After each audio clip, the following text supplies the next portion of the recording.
வணக்கம். அனைத்து உறவுகளுக்கும் எனது இனிய காலை வணக்கத்தை தெரிவித்துக் கொள்கிறேன். உங்களிடத்தில் ஒரு சிறு ஜோதிட குறிப்பை பகிர்ந்து கொள்ள வருகிறேன்.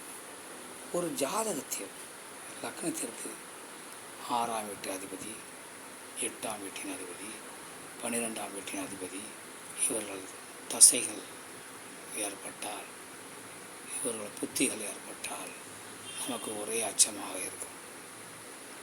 6ஆம் வீட்டு அதிபதி புத்தி நடக்கிறது, 8ஆம் வீட்டு அதிபதி புத்தி நடக்கிறது, 12ஆம் வீட்டு அதிபதி புத்தி நடக்கிறது. அதனால் நமக்கு மிகுந்த சிரமத்தை கொடுத்து விடுவோம் என நாம் அஞ்சுவது உண்டு.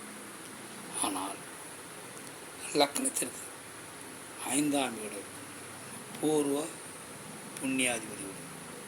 இந்த வீட்டுக்கு 10வது வீட்டில் 6ஆம் வீட்டு அதிபதி இருந்தாலும், 8ஆம் வீட்டு அதிபதி இருந்தாலும், 12ஆம் வீட்டு அதிபதி இருந்தாலும், லக்னத்திற்கு அசுவர்கள் இருந்தாலும், இயற்கை அசுவர்கள் இருந்தாலும் எந்த விதமான கெடுபலன்களையும் செய்ய மாட்டார்கள். நல்ல பலன்களே செய்வார்கள். ஆதலால் உங்கள் ஜாதகத்தில்